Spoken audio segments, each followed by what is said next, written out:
Hai semua. Dalam video ini saya akan membahas definisi dan konsep ketidakadilan gender yang mencangkup ketidakadilan gender, konsep dasarnya, serta dampak dalam kehidupan sehari-hari. Nah, ketidakadilan gender adalah situasi di mana seseorang diperlakukan tidak adil hanya karena jenis kelaminnya. Ini bila terjadi dalam berbagai aspek kehidupan seperti pendidikan, pekerjaan, politik, hingga kehidupan keluarga.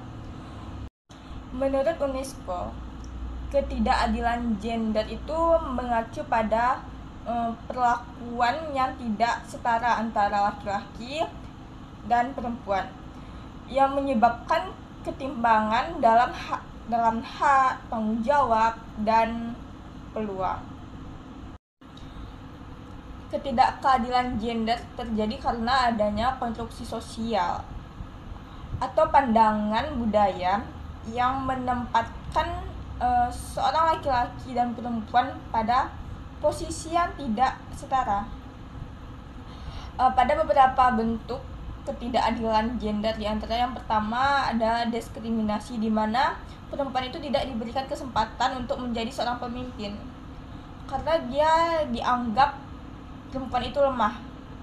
Yang kedua ada stereotip gender, di mana banyak anggapan bahwa seorang perempuan itu lebih cocok bekerja sebagai ibu rumah tangga yang mengurus rumah, dan sedangkan laki-laki seorang yang mencari nafkah atau yang bekerja di luar. Terus akses yang tidak setara. Masih banyak perempuan yang dianggap tidak penting untuk sekolah tinggi ataupun berkarir. Karena masih banyak anggapan, untuk apa sih cewek itu bersekolah tinggi atau berkarir tinggi-tinggi, nanti juga bakal ujung-ujungnya di rumah untuk ngurus anak, ngurus ini. Nah, itu juga merupakan akses yang tidak setara. Nah, terus ada juga kekerasan berbasis gender. Masih banyak sekali terjadi di kehidupan sehari-hari ini tentang kekerasan gender ini. Seperti halnya yang terjadi pada perempuan, kekerasan dalam rumah tangga, terus ada juga pelecehan seksual. Itu merupakan suatu kekerasan yang berbasis gender.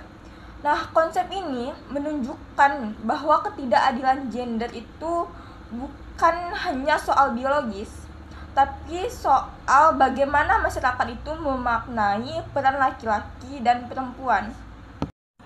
Jadi ketidakadilan gender ini berdampak luas.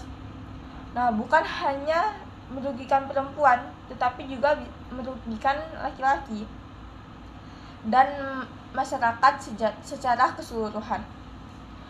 Ketimpangan ini bisa menghambat pembangunan, memperkuat kemiskinan, dan memperlebar kesenjangan sosial di kehidupan ini.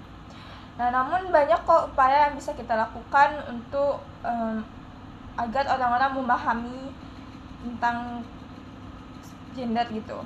Yang pertama kita bisa melakukan yaitu melalui pendidikan gender di sekolah. Terus kita bisa melakukan kampanye kesetaraan hak, undang-undang perlindungan anak dan perempuan, dan juga kita bisa melakukan peran aktif laki-laki dalam mendukung kesetaraan gender. Jadi ketidakadilan gender adalah masalah nyata yang harus kita lawan bersama. Mulailah dari hal kecil seperti menghargai peran setiap orang tanpa memandang jenis kelaminnya.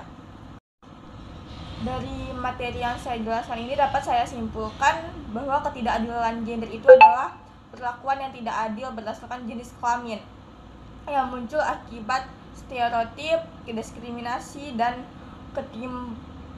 ketimpangan akses terhadap hak dan peluang. Segitu yang dapat saya jelaskan dan saya sampaikan. Semoga video ini bisa bermanfaat bagi banyak orang dan membuat kita sadar akan apa sih yang dinamakan ketidakadilan gender itu.